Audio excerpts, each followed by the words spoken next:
to 5,000. Gather around, everybody, please, because I have a story to tell, and I want you to hear it. Who's rolling with FD? Who's rolling with FD? I'm rolling with FD. What? Who's rolling with FD? Roll with FD. Talk to him. So welcome to May of 2021. At this time, I'm looking to make an investment, the biggest investment that I've ever made in a card, but I have to do my research to find out who should I invest in, what player, what sport, and why. So I just started doing research on different players, different cards, what's been happening in the market with their cards over time, who's undervalued and why, should they be undervalued? I just started crunching through that. And again, we're in May because that's when the purchase of this card was made. But my research started as soon as the 2019-2020 basketball season ended.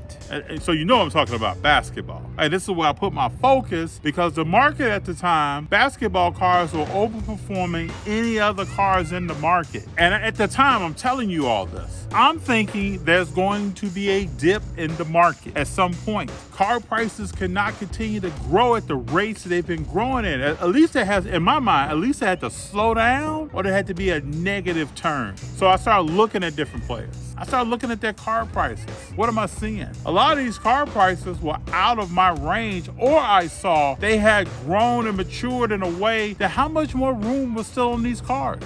I looked at Kevin Durant. Kevin Durant's cards, as soon as he went to Brooklyn, even though he was hurt, his card prices started elevating. The market was anticipating that he would get there with Kyrie and James Harden and win a championship, if not go deep into the playoffs. But many people were thinking that he was going to win a championship. Then I went to James Harden. James Harden has had a career where he's done well. He's scored points, but he hasn't really won. James Harden historically has been a player that scores points, could lead the league in scoring, can't even be MVP by his style of play. For me, I just don't know if he's ever going to win a championship. So that played a factor. And we know that as investors, I know I've heard people say that performance on the field does not matter. In my opinion, it doesn't matter in the short term. If James Harden scored 70 points one night, you may see a little blip in his card values, but as me as an investor, that's not doing it for me. I got to see a body of work over time where a player has scored or averaged or helped his or her team win. Then my radar goes up.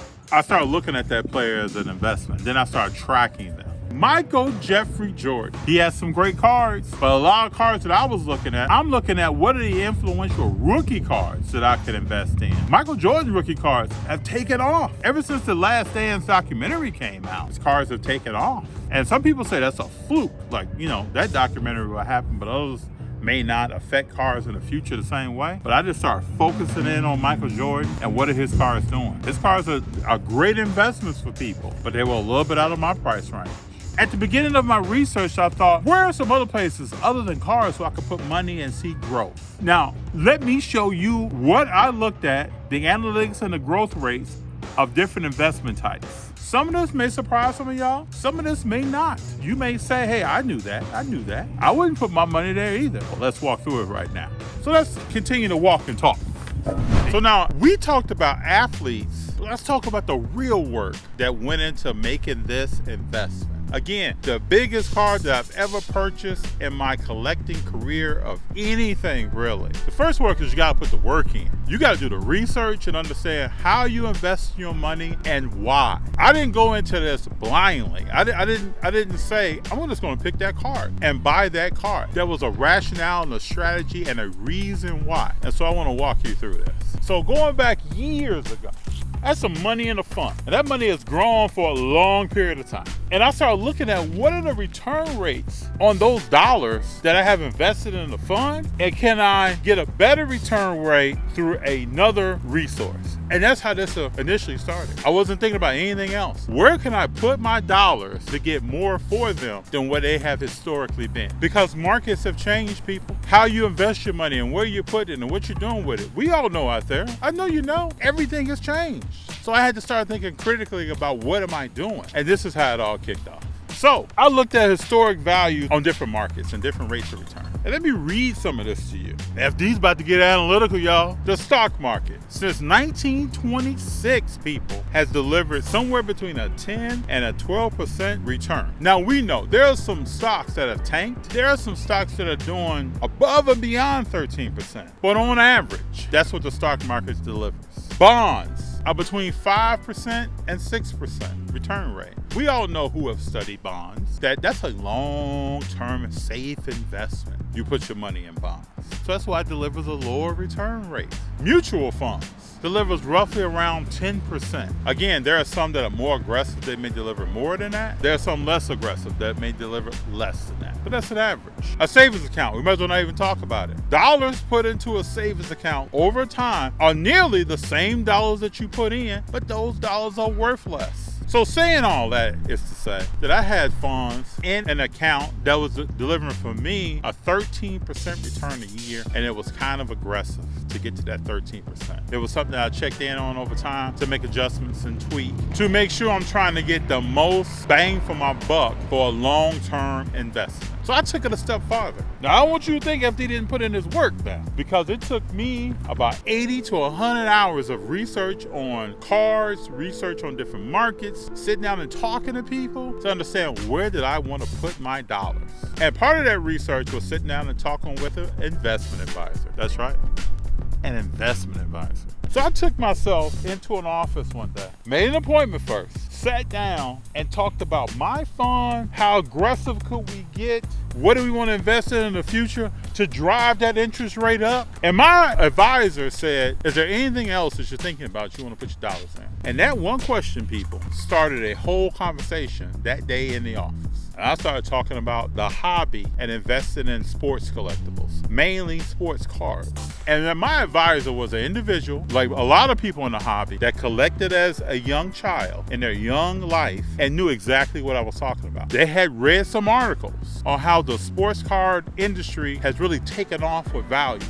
But I wanted to be real with them. So I talked about at that point, there's probably a dip in the market coming. And talking to someone that relates with people on a regular basis about the market and what's happening with stocks and bonds and things like that, they knew exactly what I was talking about. So we talked through the whole process of, if I'm looking at this like a fund investment, this is what dollars are today and where could they be in the future. And I believe that I could get more than a 13% return by taking funds out and investing them in the right sports card of the right player. Now here's my PSA here. This is my public service announcement. Please don't look at this and think I'm going to start snatching money out of a fund and throwing it at some cards. And I'm telling y'all, this almost didn't happen. I did a lot of research to understand what did I think was the best place for me to put funds. Who was the best athlete to invest in? Should I go vintage? Should I go modern cars? Should I go modern baseball, modern basketball, or modern football? What should I do? As the financial advisor, now continuing in the conversation, we talked about return rates on cards now. We talked about a potential dip in the market, and still, who was a person long term that's a good person to invest in? I asked him, do you think I'm crazy? Do you think I'm crazy to take money out of this fund and invest in something else?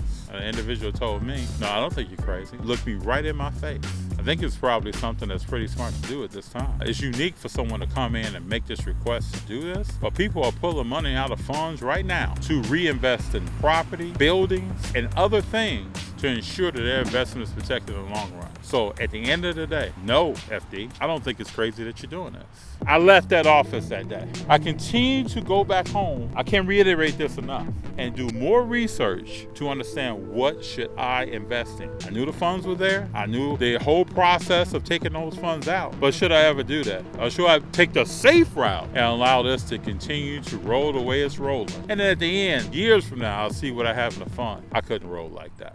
So everyone out there, after about 2.5 strong months of doing research, looking at the previous basketball year of who's where, what team is doing what, and possibly projecting future success for different teams and where their total team chemistry is going, I decided to invest in something. I decided to invest in one particular card of one particular player. And throughout this entire episode, we've talked about different players and their careers and their stats and where their cards have been at. But let me show you just one player in particular. Now, you've seen me talk in other episodes about other cards of this player, but I've never seen a card like this one in particular that I want to show you. It's rare in nature. And the card that I chose to invest in is one of Steph Curry. They do have a timeout. Decide not to use it. Curry, way downtown. Bang! Paul goes down. Curry knocks down the jump shot. This guy is something special. So this is not the card that I chose, but so that you can see my rationale and my way of thinking, let's look at the 2009 Topps Stephen Curry PSA 10 card, a card that a lot of people have seen and is very common to Steph Curry. This card has a pop of 363 and a PSA 10. So let me walk you through just a portion of the analysis that I did to understand which card to buy and why. And we're going to stay focused on the 2009 PSA 10 Topps Steph Curry card here. Let's dig into some PSA data here. On 5/1 of 2021, this card was valued at $9,700. But I want to look back and see, am I buying at the right time? So I noticed that there was a dip because there was a price at 2/22 of 2021 for $19,000. This analysis right here let me know, as well as other cards that I looked at, that I'm buying a Steph Curry card at the right time. So let's project out past where I purchased the card. Again, I bought on 5/1/2021 for $9,700. And we can see here by looking at the bottom graph that the card on 12/31/2021 on New Year's Eve, the card is valued at $13,000. So this was exciting to see because the value of the card has appreciated to a higher amount since the time that I purchased my card. Let's jump forward, get back to the content here, and see what card I purchased. This is the 2009 Panini Absolutes Memorabilia. Stephen Curry, Tools of the Trade Black, Gem Mint 10. Has 2 swatches of actual worn memorabilia, 3 colors each patch. And everybody out there, what led me to purchase this card is a Pop 1. And if anybody out there knows, when you start getting swatches of memorabilia and the card face kind of opens for that swatch, it's very difficult to get a Pop 1 out of that and at a PSA 10. And on the back here, you'll see this is number 5 out of 25. It's a very rare card, people. And I just want to keep saying this because I have to be responsible to my community. This is not a jump decision. I put a lot of research in to understand what card should I invest in and then why. Steph Curry cards, once you look at them, they were greatly undervalued in May of 2021. Greatly undervalued. He's won 3 championships. He led the league in scoring.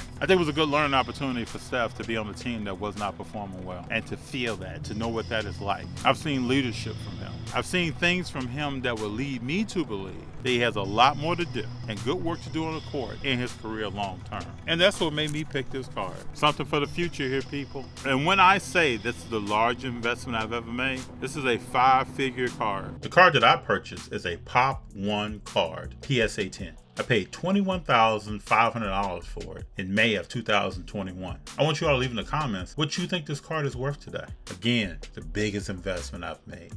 But let me say this. All big cards is not what the hobby is all about. I made this investment as a long-term strategy investment. And on this channel, I've always wanted to represent each aspect of the hobby, from a purchasing decision, that is. And I made this investment here that I wanted to tell everybody about as a long-term strategy investment. And I will say again, this is not a message to tell people, hey, run out, pull money out of a fund and invest in a card. It has to be the right card, right player, right situation. You got to take into market considerations. Is there a dip? What's happening with prices? Are they on their way up? Are they on their way down? Is it a good time for you to buy? Again, I looked at where are we at right now in the market? Who is the player that I want to invest in? Where do I see that player's career going long term? And that allows me to understand the potential growth rate of their cards. Steph Curry cards were well undervalued. Now that we're making this, compared to May of 2021, his card is in a completely different card market kind of situation. Prices have completely soared. I've talked to some investors that are asking, are Steph Curry cards overpriced now? That was never the conversation before. 2 to 5 years ago, people weren't talking about investing in Steph Curry cards like they are today. The 3-point record is one thing, but he's going to do, I believe, barring injury, a lot more in the future. His track record, his resume speaks to that. His tenacity, his work ethic speaks to that. We all know that any athlete could go out any day and get hurt and get injured. But with the probability of that happening for him being one that has less contact in how they play, maybe a lot less. At least that's my rationale. And that's what I was thinking. But I want to take take this time now to talk about other buying opportunities that someone may be interested in a player that has high-end cards that they can also do. This is a 2019 Panini Prism Hyper PSA 9 Steph Curry. This is not an expensive card, but it has great investment potential. I feel like there is a onus on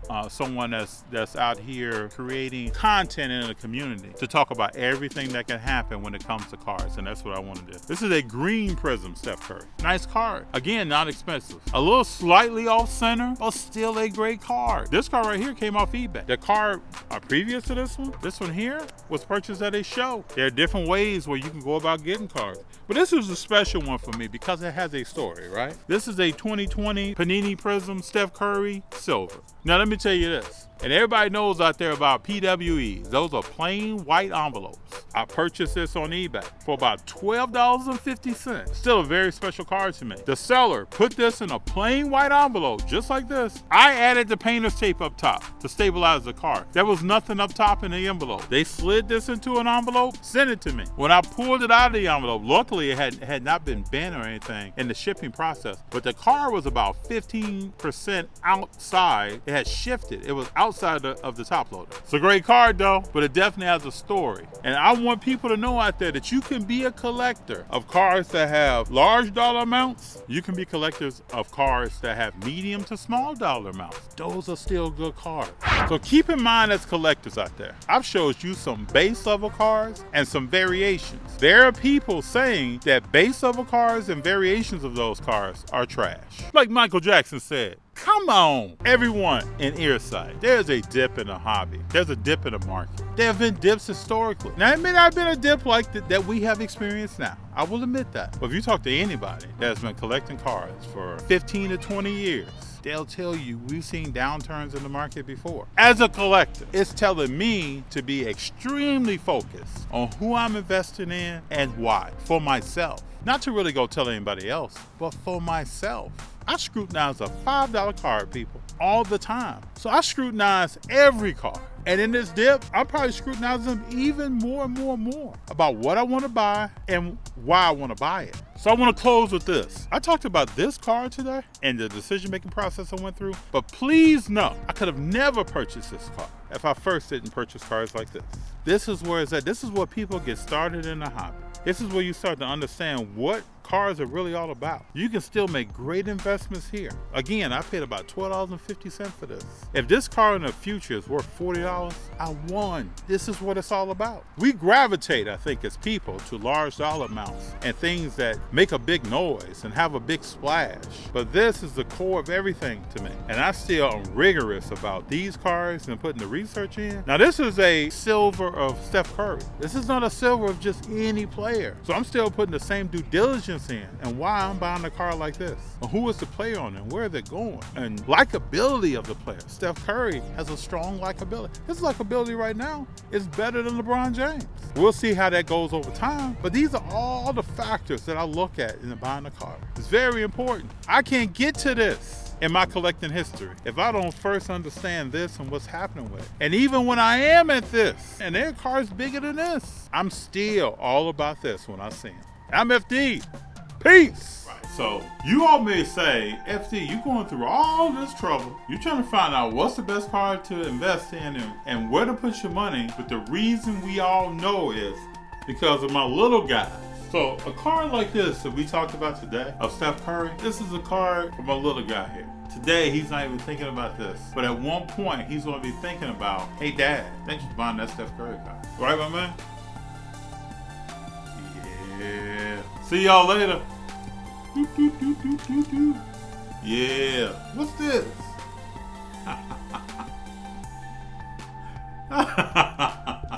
See y'all later.